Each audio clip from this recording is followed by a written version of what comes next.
یعنی جو بھی خرابی نظر آئے گی آپ کو پیچھے نظر آئے گا، دنیا کا حد سے زیادہ چاہنا ہے،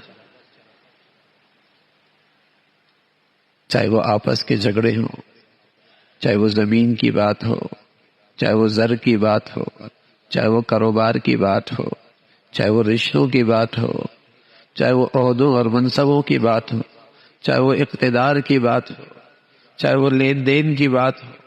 یعنی اگر آپ دیکھیں گے تو ہر چیز کے پیچھے برائی، دنیا کو حد سے زیادہ چاہنا ہے۔ کوئی اس لیے نہیں لڑ رہا ہوگا کہ یہ آخرت میں مجھ سے زیادہ آگے کیوں،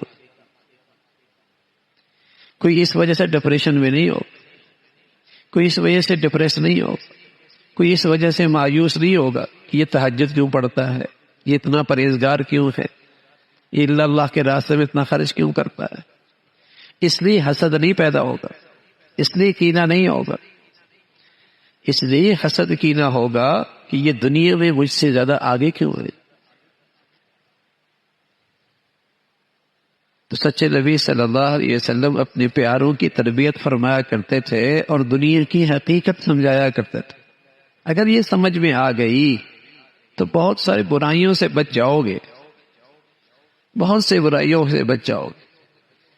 اس لیے کہ دنیا کو حد سے زیادہ چاہنا ہر برائی کی جڑ ہے، برائی نہیں، برائیوں کی جڑ ہے۔ اور دنیا کو حقیقت سمجھ کے اس کو اپنی حالت میں رکھنا ضرورت تو ہے۔ امام غزالی رحمۃ اللہ علیہ ایک مثال دیا کرتے تھے، کشتی پہ آپ نے ایک کونے سے دوسرے کونے پہ جانا ہے تو اس کشتی کے لیے پانی کی ضرورت تو ہے، پانی کے بغیر تو آپ منزل پہ نہیں پہنچ پائیں گے۔ آپ کا یہ سفر ہے، دنیا کی یہ ضروریات، یہ آپ کی اس سفر کی ضروریات ہیں۔ آپ دوسرے کنارے تک پہنچنے کے لیے آپ کو یہ دنیا کی ضروریات تو استعمال کرنی ہے، لیکن فرمانے لگے اس کشتی کا یہ پانی اپنی جگہ سے آگے بڑھ جائے اور کشتی کے اندر آ جائے، کون منزل پہ پہنچے گا؟ وہی جو ان کے لیے نفع کی چیز تھی، نفع کا سامان تھا، وہ پانی ہلاکت کا باعث بن گیا نا۔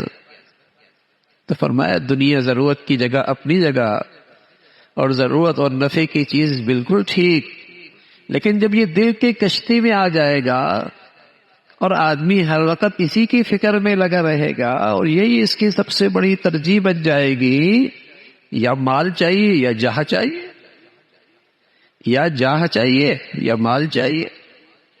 بس اوقات ایک وقت کے بعد آدمی کے پاس مال اتنا ہوتا ہے کہ وہ مال بھی لگاتا ہے جاہ حاصل کرنے کے لیے، پروٹوکول، عزت، شہرت، یہی دو چیزیں ہوتی ہیں۔ تو یہ دل کی کشتی میں جب حد سے زیادہ یہ محبت آ جائے گی، خرابی شروع ہو جائے گی، بربادی، ہلاکت۔ وہی دنیا نعمت بھی ہے، اللہ کا فضل بھی ہے، اللہ کا انعام بھی ہے، لیکن کب تک؟ جب تک وہ دل کی کشتی میں نہ آئے، ضرورت کے طور پہ، نفع کے طور پہ، منزل پہ جانے کے لیے استعمال کر رہا ہے، ضرورت کے درجے میں استعمال کر رہا ہے۔